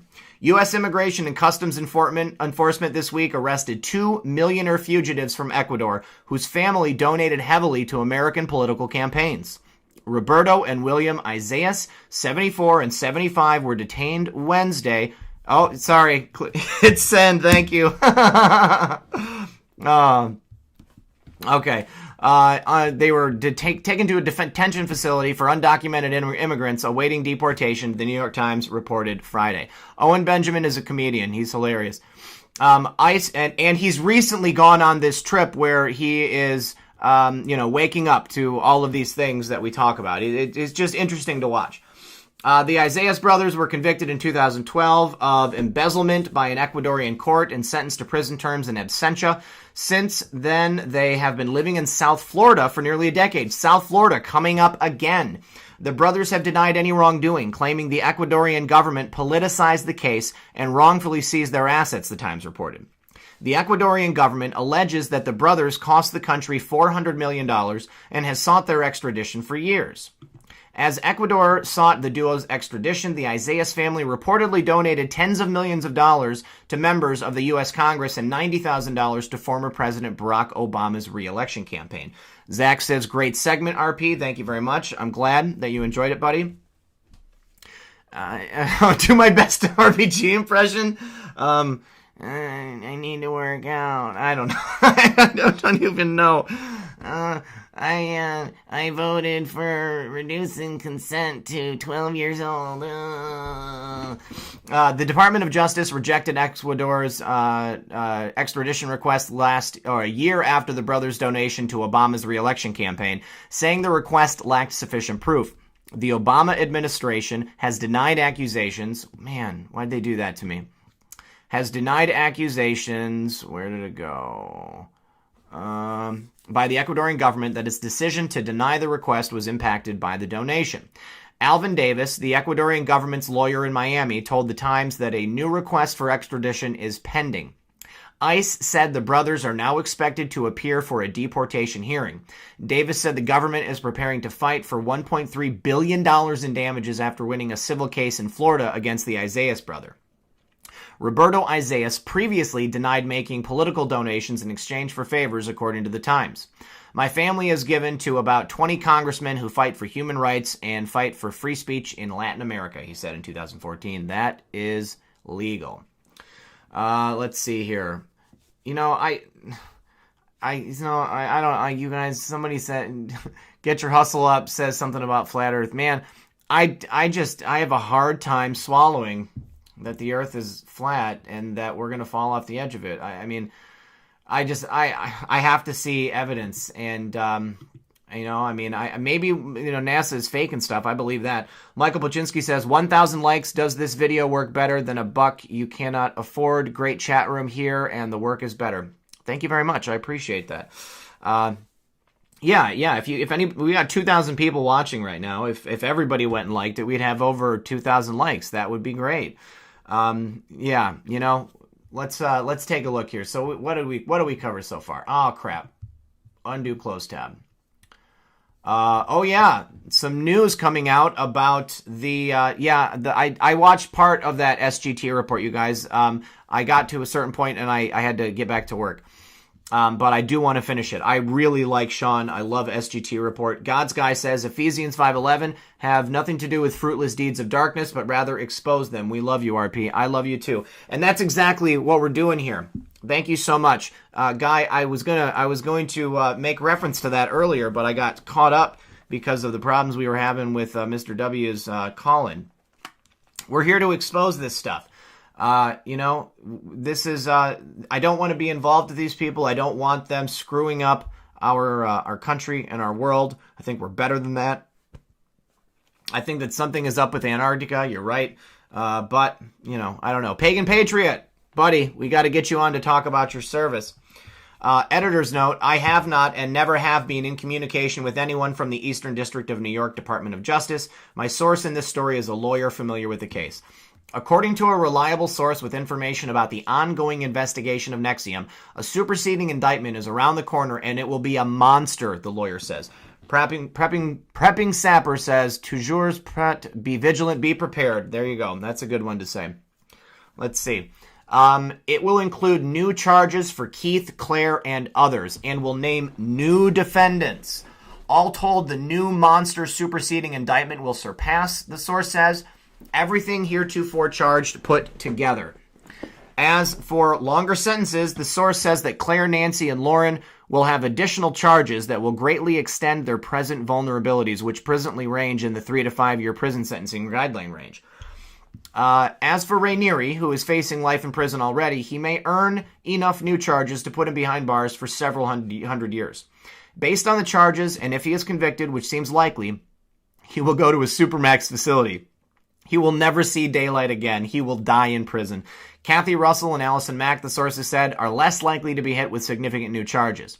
As for new defendants, our source singled out Alejandro Betancourt as the man who will likely be charged, and suspects that the top levels at Main Justice, Washington, D.C. headquarters of DOJ, a deal was cut with Carlos Salinas, brokered by high-level Democrats, to spare Emilio Salinas from indictment. That is the former president of Mexico, and that's his son. Brian Hawking says, YouTube search rockets bouncing off the firmament. Okay, I will do that. This, despite the fact that Eastern District of New York was pushing for his indictment on rather quaint theory that if someone committed a crime, they should be charged regardless of political connections. That's right. It remains to be seen how that will play out. I'd say it's 50-50 on whether they will indict Emiliano, despite the fact that he directly conspired in a serious criminal plot to destroy the enemies of Keith Raniere. The big news, of course, is that this expected superseding indictment may be the culmination of the 17-month investigation into NXIVM and will take us into brand new territory. The scope and breadth may be wider than anyone anticipated. It is not known if any public officials will be indicted. As for timing, the superseding will have to come out really no later than March 15th. March Madness, the source said. The prosecution cannot just spring it on the judge at the last minute. The trial is currently set for April 29th start date. We are getting into the trial zone soon. That time when a lot of things happen in the month or two leading up to trial that are specific to the charges and are wasteful expenditures of time if there is going to be a superseding indictment. The superseding should come before the intense preparation for trial occurs. Once it occurs, with its batch of new charges and new defendants, it will push the trial back most likely beyond Labor Day. It is my understanding that Judge Garufius does not like to subject jurors to trials in the summer. All right, so what else do we got? We're going to close that. We're going to close that. We're going to close that. We're going to close the New England Patriots. Oh, yeah, this is great. This is from my friend Methods. Hillary Clinton huddles with 2020 Dems, including Biden, Harris, and Booker. This is also from the Post today, you guys. So Hillary Clinton has been meeting with many of the Democrats running or gearing up to run for the White House in 2020, a Clinton aide confirmed to Fox News on Friday. Clinton, the 2016 Democratic nominee, met with former Vice President Joe Biden to discuss 2020 in early February at Biden's request. Biden has been considering a run, but has not yet made an announcement about his plans. Mariu says those Ecuadorian rats running away since ex-President Correa is persecuted for money laundering. All branches from socialist alliances with Venezuela for 20 years. Look into that. All is linked, drugs and socialism. I totally believe that. Meanwhile, thank you for the super chat. Meanwhile, Clinton huddled separately with several other Democrats who have announced presidential campaigns, including California Senator Kamala Harris, Minnesota Senator Amy Klobuchar, and New Jersey Senator Cory Booker. She also spoke by phone with Massachusetts Senator Elizabeth Warren, though they didn't meet. Other Democrats Clinton has met with about the 2020 race include former Governor of Colorado John Hickenlooper and Los Angeles Mayor Eric Garcetti. The aide said Hickenlooper is believed to be considering a run through Garcetti though Garcetti since said he will not run. Clinton herself has not ruled out a run again with the White House. This is why she's meeting with them, though she has signaled she is gearing up for another campaign. During an October event, Clinton was asked if she wanted to run again, and she responded no, but then added, I'd like to be president. God, please run, Hillary.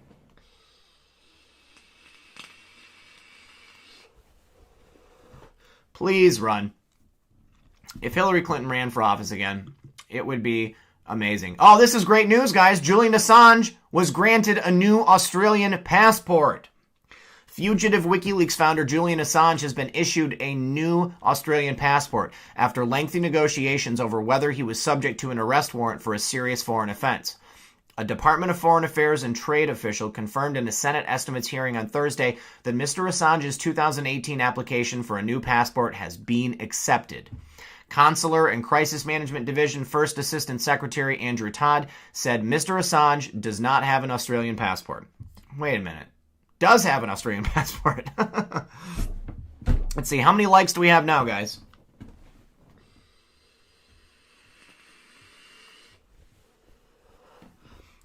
The Department of Foreign Affairs confirmed Mr. Assange received his new Australian passport in September 2018. The passport has gone unreported until now. Why would they be talking about this now?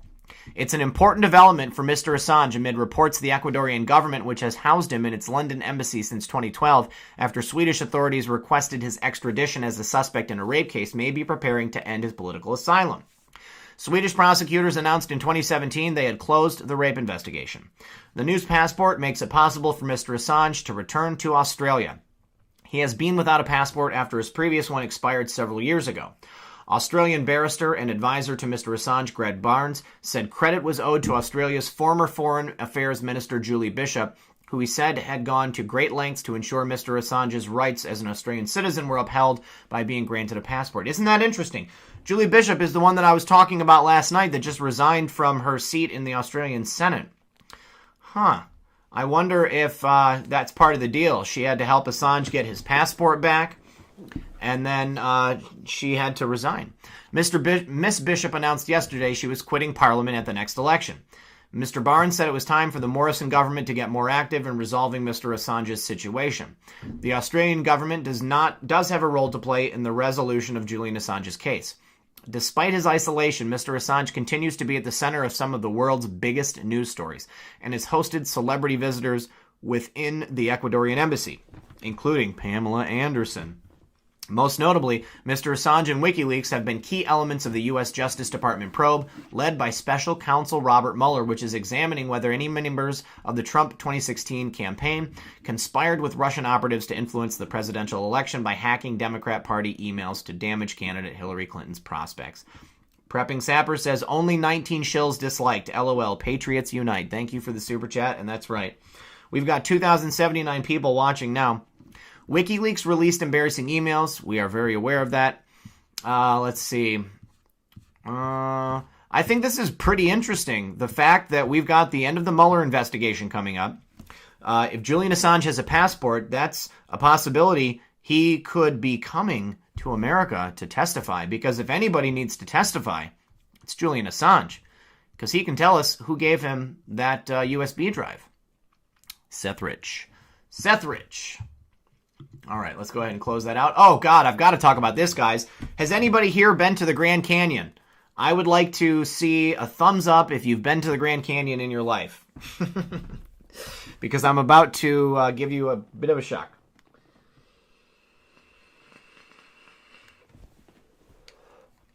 Well, the Grand Canyon's museum has reportedly been exposing tourists to uranium for 18 years. 18 years, guys. With the Grand Canyon reaching its 100th anniversary as a national park, let's see.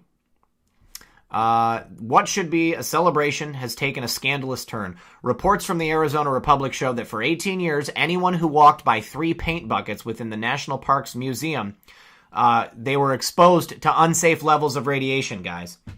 Park officials became aware of the radioactive buckets loaded near a taxidermy exhibit last year. However, in what's described as a rogue email, the park's safety, health, and wellness manager alleges a secrecy pact to conceal the potential public health threat.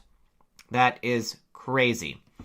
In an email to a National Park Service employees earlier this month, Elston Swede Stevenson, the park safety manager, wrote, "If you were in the museum collections building between the year 2000 and June 18th, 2018, you were exposed to uranium by OSHA's definition. The radiation readings at first blush exceeds the Nuclear Regulatory Commission's safe limits. Identifying who is exposed and your exposure level gets tricky and is our next important task." Now, they did not want him to send this information out. Donna Lee, thank you for the super chat.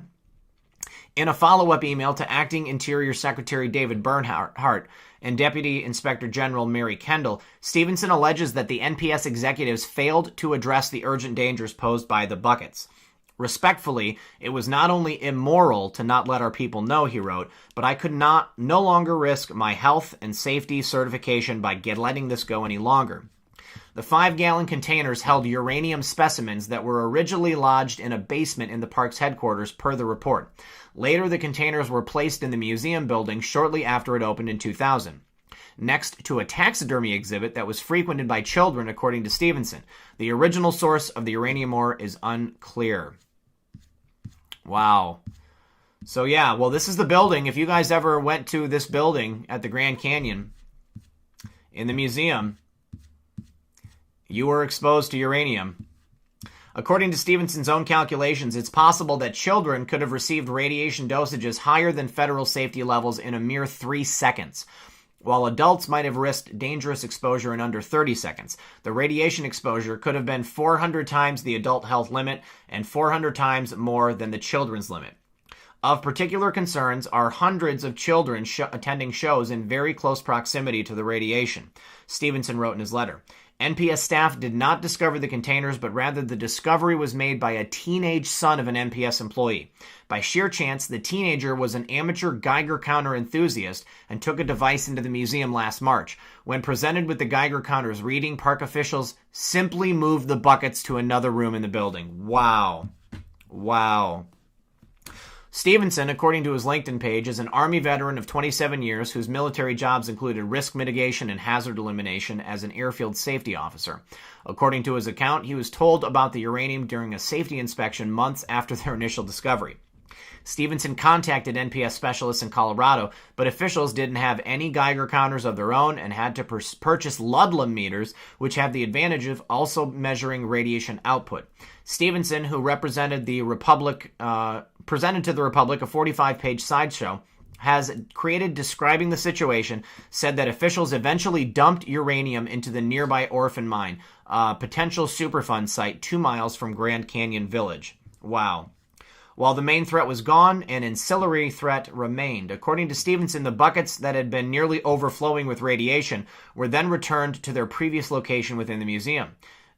So they dumped the ore and they brought the buckets back in. There is no current risk to the park employees or public, Emily Davis, a public affairs specialist at the Grand Canyon, told the Republic. The building is open. The information I have is that the rocks were removed and there's no danger. Now the NPS is conducting an investigation with the Occupational Safety and Health Administration and the Arizona Department of Health Services. Hopefully, the 3 agencies can add clarity to the bizarre situation. Wow. This is another great piece of news.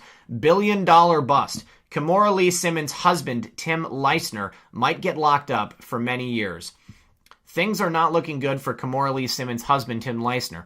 The country of Malaysia is filing criminal charges against Goldman Sachs and Leisner, who is one of the company's former executives. The charges placed on the businessman and another former executive, Roger Ng Chong Hua, are for stealing billions of dollars from the state investment fund One Malaysia Development.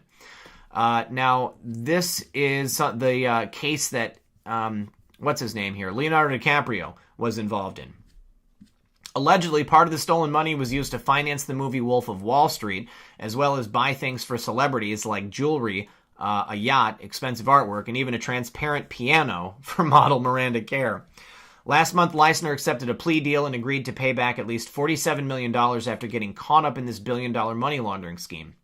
Tim might have thought he was off the hook yet, but clearly that's not the case. According to reports, Malaysia's Attorney General Tommy Thomas and his office want to put Kimora's husband and Chong Hua in prison for up to 10 years. This press release says their fraud goes to the heart of our capital markets, and if no criminal proceedings are instituted against the accused, their undermining of our financial system and market integrity will go unpunished. I tend to agree. People who break the law like this, they need to go to jail. Sounds good to me. They need to put these big banksters in jail. Now, this is really scary, guys. If any of my viewers are from France, parents search for answers over babies born without arms in France. What do you think's going on when you've got a bunch of babies being born without arms? Parents, health professionals, and advocacy groups met in Paris for a first time on Thursday as part of a new committee to discuss mysteriously high rates of congenital birth defects in 3 areas of France. The French Health Ministry formed the committee earlier this month in response to growing alarm over increased numbers of newborns with a rare defect known as upper limb reduction, which occurs when a part of the entire arm of a baby does not completely form in utero. A separate panel of scientific experts has also been convened to identify and analyze the potential causes of the condition, which so far remain a mystery. It will meet for the first time in early March. French 2 television aired a report in September on the unusually high rates of upper limb reduction in the eastern Rhône-Alpes region between 2009 and 2017. At least 7 babies were born with the defect during this period in the tiny rural area of Ain, according to a 2014 study. An organization tasked by the National Health Agency, Remira, with monitoring congenital disorders in that region. Yes, these are flipper babies, guys. This is really, really sad. With fewer than 150 cases reported nationwide each year, the number appeared disproportionately high. The story quickly garnered widespread public attention, prompting the SPF to announce on October 4th that it had launched an investigation into the situation in Ain. Inquiries were also launched into the Morbihan and Nantes region of western France. In Morbihan, 4 women were reported to have given birth to babies with upper limb reduction defects between 2011 and 2013. While the SPF confirmed the elevated number of cases in Morbihan and Nantes, it did not reach the same conclusion in Ain, where it said the statistics do not show an excess of cases. Jeez, you got 7 babies born with missing arms in a small village. That doesn't sound normal to me. Let's see. We went over that. We went over Hillary Clinton. We went over the mil-spec ops. This is more information about those guys arrested in Haiti, but that was the, you know what, hold on. Let's take a look. This is what's going on in Haiti, guys. This is crazy. 5 Americans fly back. Well, this is them. Muffin wants in. I gotta get her. Okay. Hold on, guys. I gotta get Muffin. Oh, it's Chi-Chi. Come here, buddy. Come here, bud. Come here. Come here. Oh, Chi-Chi's here. Yeah, thalidomide. Thalidomide. Let's see. Oh, okay, we can get rid of that. All right, so this is Donald Trump talking about the Mueller report. This is very important. I wanted to play this earlier, and I completely forgot. Okay, let's take a listen. But you know the nice part? There was no collusion. There was no obstruction. There was no anything. So that's the nice part. There was no phone calls, no nothing. We have I won a race. You know why I won the race? Because I was a better candidate than she was, and had nothing to do with Russia. And everybody knows it's a hoax. It's one of the greatest hoaxes ever perpetrated on this country. So I look forward to seeing the report. If it's an honest report, it will say that. If it's not an honest report, it won't. Look at that. This is going to come out very soon, you guys. Thanks to Bill Barr. Bill Barr is going to bring out the Mueller report, and then it's going to lead to indictments of people, including Andrew McCabe, I think. Some other high-level people. The House of Cards is falling. This is happening. And thank you, Methods, for the excellent work you do. If you guys don't follow Methods yet, you need to go follow Methods at M2Madness. He puts out all the posts every day when they come out. Now, this is another tweet from Methods. Okay, let's take a listen. I think if we look at the tremendous amount of overreach practiced today by the United States government, it's pretty apparent why those at the very top want to take away this means of protection that our forefathers entrusted to us. They realize that we Americans who hold our liberties dear are fed up. We are tired of being overregulated. We're tired of being taxed until we're near penniless. We're tired of our money going to a Federal Reserve to pay an unsustainable debt that we have to international banksters who couldn't care less about America. We're tired of having to ask for government's permission and licensure to do things that are within our God-given rights as free people to do. We're tired of seeing state-run programs being ran inefficiently, ineffectively, and wastefully. We're tired of news outlets, Hollywood, social media, and the education system being used as propaganda to indoctrinate the populace and advance the state's agenda. We're tired of being lied to. We're tired of going to war under false pretenses. To summarize, we're tired of our uncontrollable government. While we feel our voices have fallen on deaf ears to our politicians, make no mistake that amongst the citizenry, there is a quiet storm brewing. We are approaching a tipping point, and you'd be remiss to think that those at the top of the power structure aren't shaken by this. That's right. We are at that tipping point, you guys. He summarized this so well. I would have loved to have been in the room when that happened. Live free or die. Glad you're here. Glad that everybody's here, you guys. We're going to be winding down here shortly, you guys. I'm starting to lose my voice.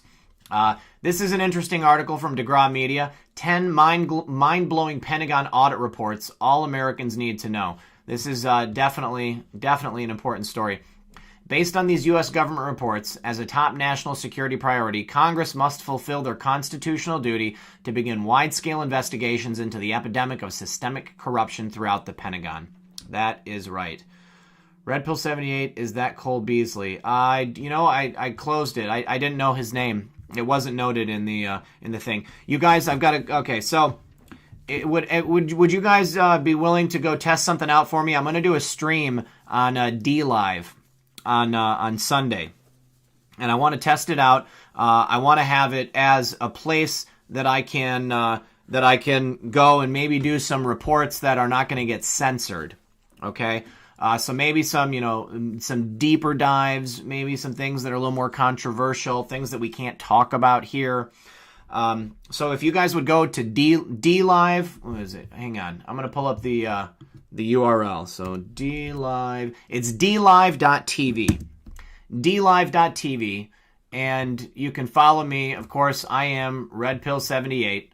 And this is a pretty cool site because you get paid crypto for watching the stream, and then you guys can you can either keep that crypto or you can donate it to other people that you're watching. But there's a lot of fun things that we can do. It's dlive.tv/redpill78. Here comes the link. Go there, guys, and we're going to do a stream on there on Sunday. We're going to talk about things that we cannot talk about here on YouTube.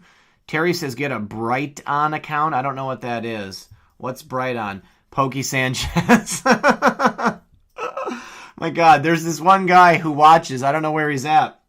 But he was sending me emails as if he was Pokey Sanchez. It was the funniest things. Oh, my God. All right.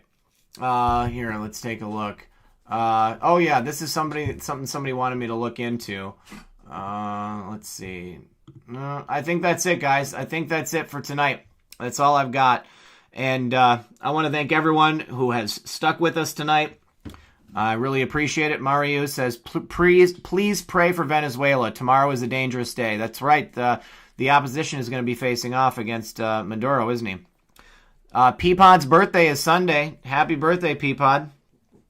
I'll say happy birthday to you on the live stream. So, can you put a note in your link area? Yes, I will put a note, you guys. Let's see. The note or the DLive link is right there. Let's see. I might as well put these links for all the articles that we took a look at in there as well. I had to close everything down. Okay, so we'll close that. We'll go back to the history. We've got methods. We're going to put methods in there. What else do we got? We've got mil-spec ops. We're going to put mil-spec ops in there. If you guys have any questions that you want to throw out there before we end the stream, put them in the chat. Let's see. We've got... Oh, yeah, the AFP status. What else do we have? Oh, Julian Assange. That was a good one. We're going to put that in there. Yes. High five, Charlie. History. What else? All right. And everything else is buried, you guys. Here we go. All right. Everything else. Oh, there we go. Hillary Clinton, huddle. All right. If I missed anything, you guys can ask specifically. Yes. Steve from Think About It. Oh, my God. Hey. You guys, when people follow me, it showed up. I didn't see that, but I saw it on the stream. If you guys follow me, then that little guy right there will show up on the screen. If you donate out there, it also shows up on the screen. That's pretty cool. I'm glad that somebody went in there and actually did it. Okay. All right. Well, that is all we have for you tonight. I want to thank everyone for joining me. As always, I am Red Pill 78, the corruption detector. We're going to do it at 9. No, we're going to do it at 10 p.m. on Sunday, you guys. You guys, I've been vaping this whole time. So I'm sorry if anybody's disappointed. We're going to go 1, 2, 3 and vape.